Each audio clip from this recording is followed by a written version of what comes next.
From the Times and the Sunday Times, this is The Story. I'm Luke Jones.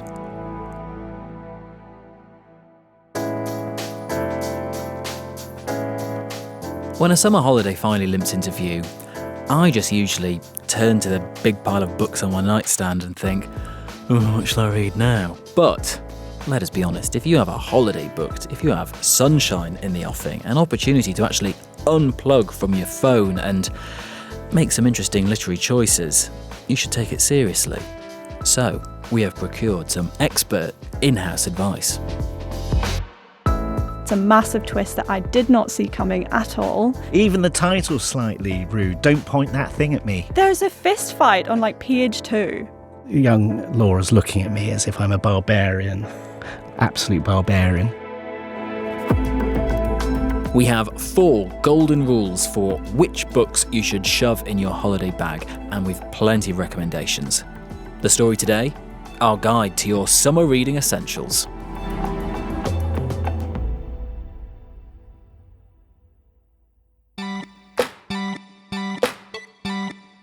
My name is Laura Hackett. I'm the Deputy Literary Editor of the Times and Sunday Times. And I'm Robbie Millen. I'm the Literary Editor of the Times and the Sunday Times.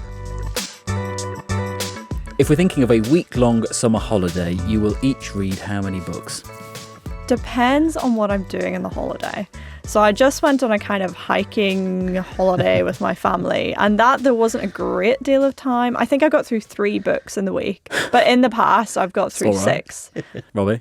Well, I'm very idle on holiday. I'm a sun lounger kind of guy, but in the shade, look after your skin, kids.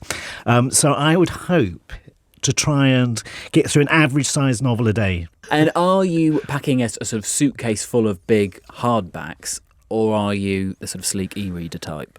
It's got to be a physical copy for me, especially because in our line of work, a lot of the time we're sort of annotating and scribbling over things, but also just for the feel of it.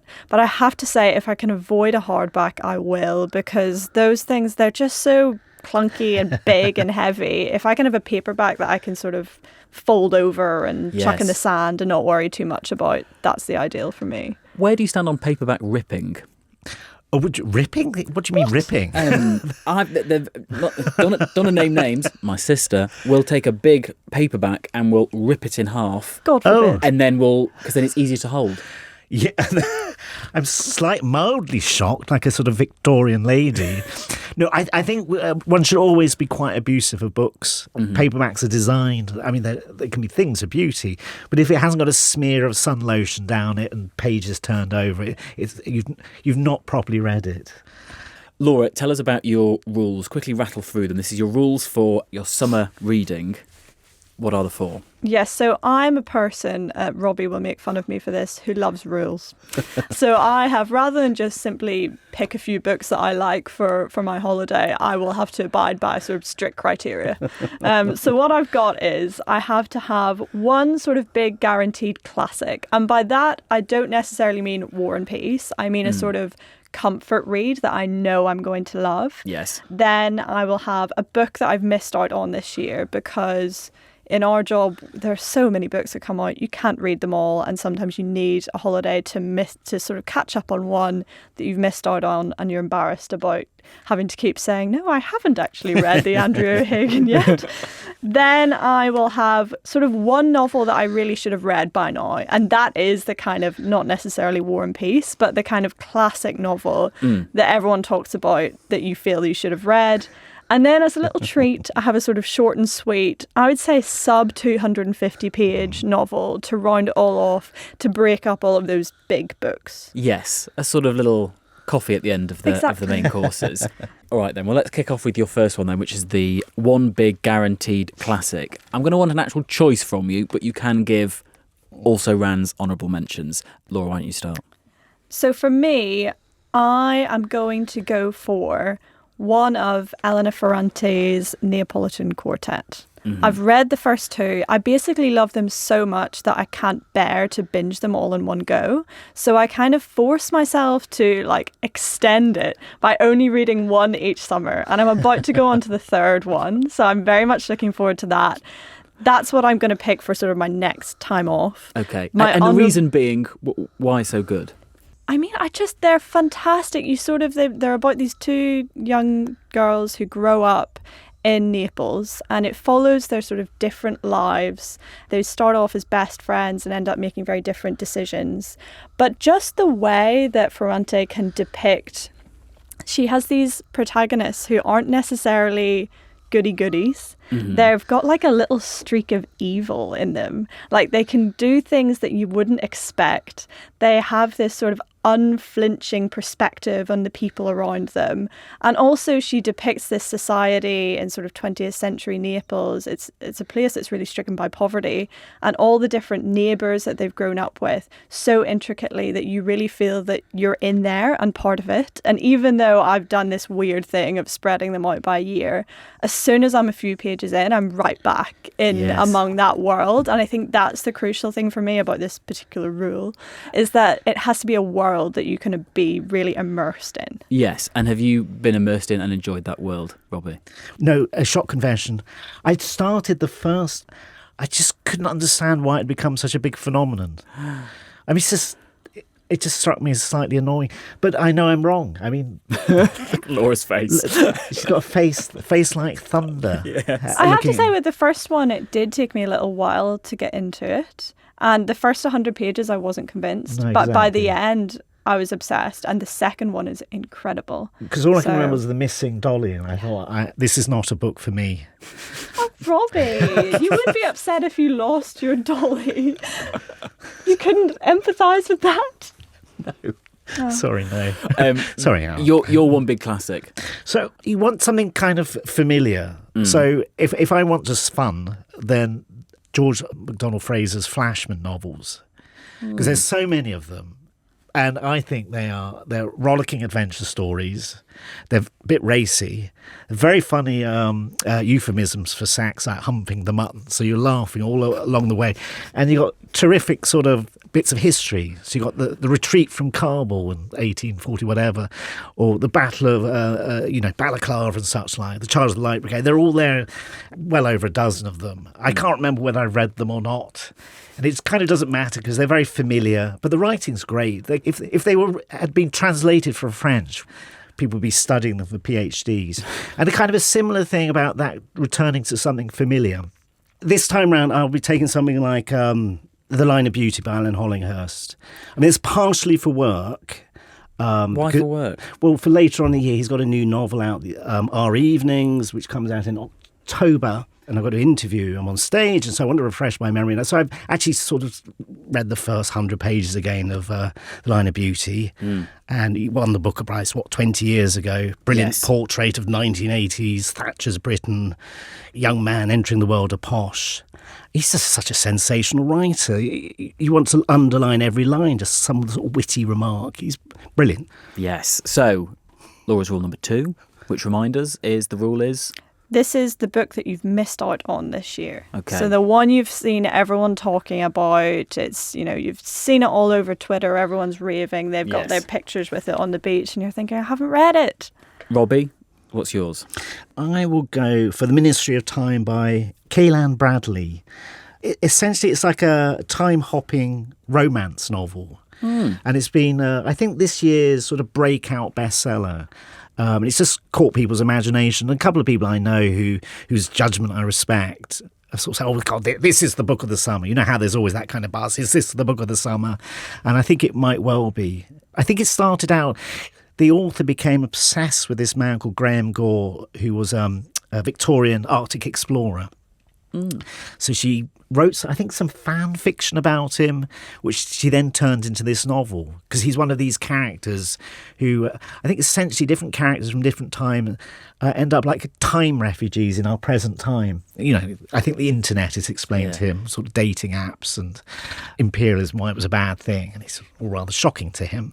But it's quite quirky and funny, so I think that would be my one. Isn't it interesting how many things start out as fan fiction or authors beginning in that world and branching out into... That's a whole different podcast. Laura? So all of this year, I've I would say it's not an exaggeration to say suffering, because Robbie and the other deputy on the desk, Susie Goldsborough, have both been reading Nathan Hill, the American author, and in particular his new book, Wellness, which they've both loved, and they've sort of been talking about it all the time. You know, something will happen, they go, oh, isn't it like that bit in Wellness? And I'm sort of sitting there like the odd one out. And I thought, enough is enough. I'm just going to have to read this book, whether I like it or not, so I can be involved in all of these little inside jokes. So yes, Wellness, which I'm sure Robbie can rave to you about how much he loves it. I've heard it before. How much do you love it, Robbie? Very much so. And Nathan Hill, who he? So he's an American author. He's only written 2 novels, one called The Nix a few years ago, and they're both very similar in that they usually have 2 time strands. Wellness is the 90s in Chicago and then sort of last 10 years or so, and it's a creative couple, and we follow their lives in the 90s when they're starting out. They're very cool and creative students. They're in the kind of the avant-garde music scene of Chicago, living in a kind of rough neighborhood. And then 20 years on, they're in the same neighborhood, but it's gentrified. They've got a small child, and it's really looking at the kind of the mores of the American sort of creative classes, which makes it sound a bit pompous, but there's some really funny scenes in it where there's a great send-up of people's obsession with parenting books. You know, the best way to parent your child. It's hilarious. And then there's kind of an earlier scene set in the 90s involving dial-up internet porn, which is, again, just these hilarious, how slow it took. I mean... Laura's eyes going so far back into her head. But, also just the kind of the politics of kitchen cabinets. Do you want kitchen cabinets which kind of are aspirational, or ones which actually reflect the practicality of your life? The couple have a big row about them, and you kind of read it and it's beautifully done. He's such a clever man. It's a brilliant social criticism.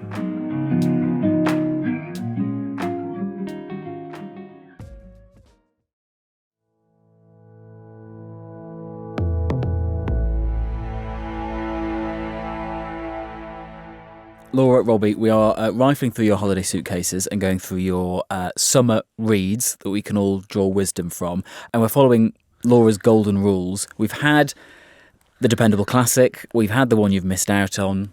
Your third rule, remind us, is what? This is a novel that you really should have read by now, that you've been embarrassed over the years to have to keep saying, oh no, I actually haven't got round to that one. Or even worse, you've been lying to people and saying, yes, one of his finest, that one. So this is your opportunity to make that right. Okay. To read the book that you feel guilty about. Okay, so what error are you correcting? So for me, my flatmate Matt has over the past year been saying to me, Laura, you must read Life After Life by Kate Atkinson. And to the point where it's almost every other week he's sort of cornering me in the kitchen and saying, have you read it yet? He's given me his copy. It's sort of burning a hole on my nightstand, and I've thought, all right, I've got to read it. It's one of those books that appears to be sort of universally beloved. It's a very like book clubby book. People tend to read it at the same time and talk about it. It's about, I guess, the kind of missed opportunities in life of what would have happened if you'd been born to different parents or in a different time, and it follows those all through to their logical conclusion. So that one, even though again it's another big book, I'll be packing. And has that been the barrier of entry, or do you just sort of scoff at that kind of length? No, I think if I'm really enjoying a book, you don't want it to end. Yes. But, you know, when we've got to read 6 in a week, that's preventing you from meeting your goals, frankly. Yeah. And the author should have been thinking of that when they wrote it. Okay, so that's Life After Life. Robbie, what's your one you should have really read by now? Well, this is really embarrassing, and there's absolutely no excuse for this other than I just haven't. I'm hesitating to even say it. The Handmaid's Tale by Margaret Atwood. Oh, no, same. Oh, Yeah. I feel less bad already. Yeah. I mean, I think I may have pretended to have read it, but it's slightly embarrassing. One of those books where it's got purchase on people's imagination, and various phrases have entered the language because of it. So I feel quite bad about that. But I recently put right something. For years, whenever people have brought up Lolita, Nabokov's Lolita, I've kind of always sort of nodded slightly as it to give the impression I've read it, because as literary editor you really ought to have done, and I only recently read it. Worth it? It was, yeah. I mean, there's some bits of it are brilliant. That's absolutely damning with faint praise there. Well, so he is I think everyone always sort of talks about his incredibly Baroque style, and sometimes it is like eating too much cake. Yeah. And again, young Laura's looking at me as if I'm a barbarian, absolute barbarian. What were both of you honourable mentions that could have gone in? Oh, have I not admitted enough? You've had two. You've had two. Okay, so my other ones, On Beauty by Zadie Smith. Yeah. And I feel like the way everyone talks about it, I feel like it's almost going to be the Zadie Smith I love the most, because I've read some others, but not this one. So that's definitely on the list. And also Americanah by Chimamanda Ngozi Adichie, which seems, again, universally beloved and also very important and such like. And I just have never got around to reading it. So I think those are my other two, but maybe on the next holiday. I don't think I can read all three in one go. No. Actually, I could mention one other. I mean, the book's not yet out, but it's the new Sally Rooney novel, which comes out the end of September, called Intermezzo. And we had proof copies. 4 proof copies entered the building, each with the names on it of who's receiving it. So there's a copy with my name on somewhere. Mine was snaffled immediately by a more senior person in the building than me. Who? And it's... Well, I can't.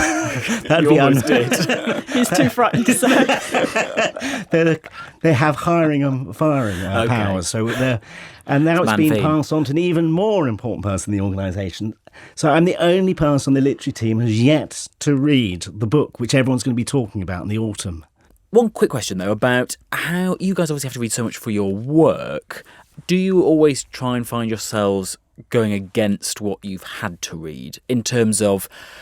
If at the moment you're having to read lots of non-fiction or this kind of novel, that kind of novel, in your personal life you find yourself going, actually I need a complete palate cleanser, and you end up in your private life reading something completely different.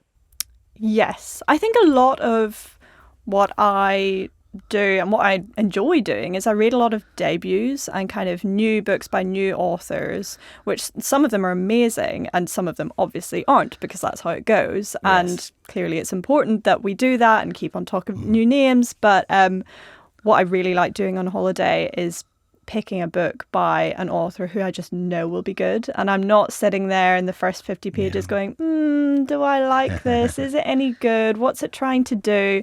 You can just settle in and enjoy it. And is 50 pages is the period in which 50 pages, you know. Although there have been books where halfway through they've suddenly gotten really good. I do generally try to stick with things, but not on holiday. On holiday, if I start reading a book and I don't like it, why would I keep reading it? Yeah. That's what I have to do in work, but not on holiday. Only last week I bailed on a book for the first time in about 3 years. Oh, what was it? It was, I want to say, Closer to Home. Oh, Michael Close to McGee. Home. I liked that book. Did you not like it? So boring. Achingly boring. Plainly written. I just couldn't engage with any bit of it. There's a fist fight on like page 2. Yeah, but and then he gets arrested and he has to do community service in a graveyard. But in such a low-octane way. I got halfway through it and I thought, this is just not getting any better, and I've only got 3 days left of holiday, so fumph. I respect it in theory. In practice with this particular novel, we'll agree to disagree. Okay, quite right. Which could fit into this one, your 4th rule for a holiday summer read, which is... a short and sweet treat. Yes. Well, this was... medium and sour. Joking. Laura, what's your short and sweet treat? So, for me, I'm going to go for Absolutely and Forever by Rose Tremaine. She's a fantastic author. She's written, I don't know how many books, 12 books maybe. But this one it's really short. It's almost like a little novella. But it's the story of a young woman growing up in 1960s Britain. She's from a very sort of middle-class bourgeois background, but then she falls in love with this guy and they ends up in the back of his Morris Minor doing all sorts of things. And it's just about her sort of entrance into the world and moving away from her family. And it just sounds really fun and sexy and cool, and also very short. How short? I think we're talking like maybe 150 pages or something like that. Robbie? Kirill Bonfiglioli, just because I like saying the name, which I probably mispronounced. One more time? Bonfiglioli. Lovely. And he wrote this trilogy called the Charlie Mortdecai trilogy. And they're about a very camp antiques dealer who has a sidekick called Jock Strap. It's a riff on Jeeves and Wooster. in that it's got very Woodhouseian language, but also incredibly filthy and violent.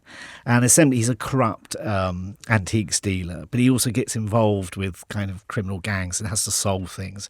So they're sort of like really clever literary thrillers for people with bad senses of humour. They're perfect. You like smut on holiday, I don't do. you? There's a theme. Even the title's slightly rude. Don't point that thing at me. Laura's absolutely scandalised. Any other mentions you'd like to throw in there, Laura, for that category? My other one, which I think I've read all of her books now, so I don't have any more to go back to. Natalia Ginzburg. She's an Italian author, and the vast majority of her books are really, really short, even like sort of little novellas.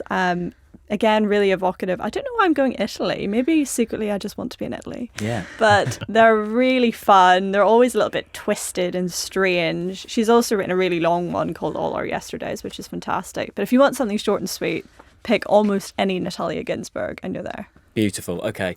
Two final ones outside of your rules. Thank you for those. Okay. But it's always good to get your recommendations. We're halfway-ish through the year. Best book so far? One that you'd think you'd grab someone in the street and say, you must buy and read this now? So for me, the best book I've read this year that's been published this year is The Safe Keep by Yael van der Wooden. I've heard of that one. She is a Dutch author, but this is written in English. It's set in the Netherlands in 1961. It follows this woman, Isabel, who's living on her own in the family house that's kind of been left behind to her. And she's got this very strange, lonely existence, but one which is strictly controlled by her. And then all of a sudden, her brother's girlfriend, Eva, has to come to stay with her. And she's not happy about this. Eva's sort of loud, she's asking questions, she's going around looking at things in the cupboard, she's got this peroxide blonde hair. And then this frustration that the two of them have bubbles over into romance.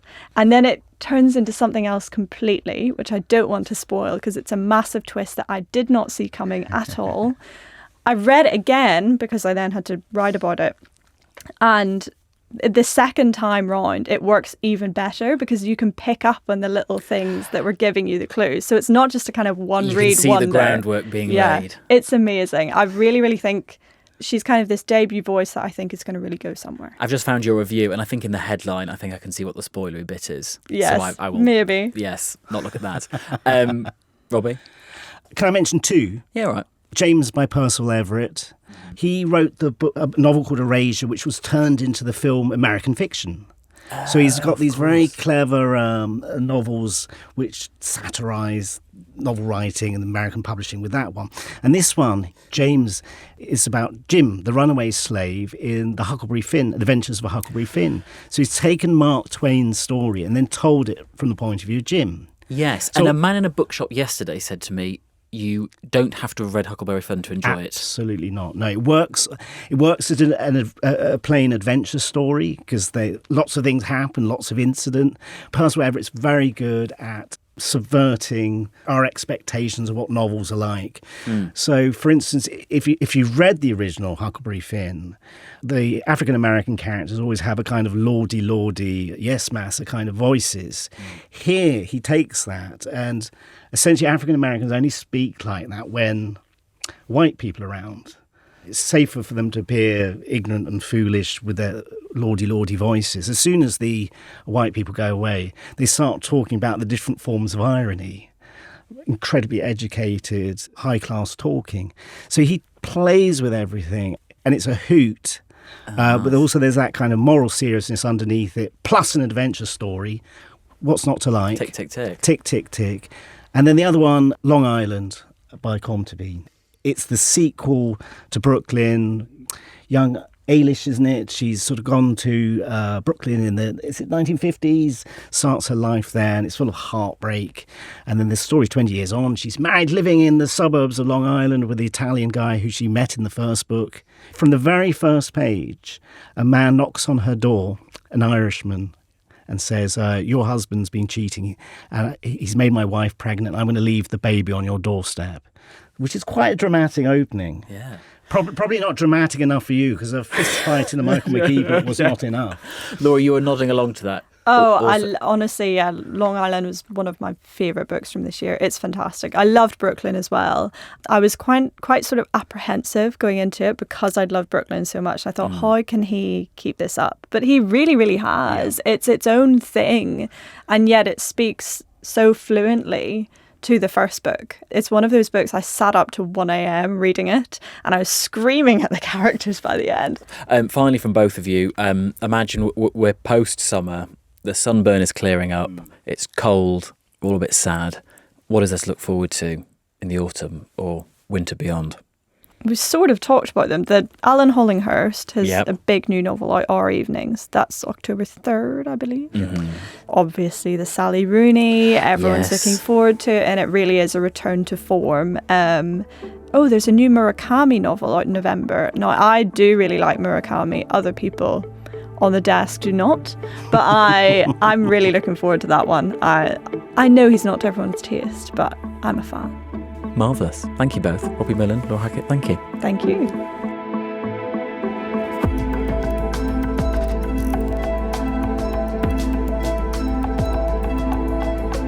Times and Sunday Times literary editor Robbie Millen and his deputy Laura Hackett. You can find all of their reviews and more at thetimes.com, and if you're a subscriber who wants a weekly dose of book recommendations, do sign up for the Times Books email newsletter.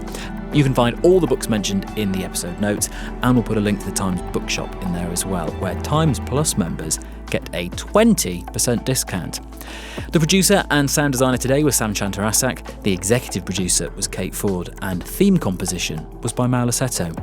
If you want more recommendations, then why not listen back to our last episode with Robbie, who gave us his rundown of 2023's best books with chief literary critic Johanna Thomas-Core. And for something a bit different, Laura spoke to us about why young women are falling out of love with the contraceptive pill. We'll pop links to both those in the episode notes of this episode. I'm Luke Jones. See you soon.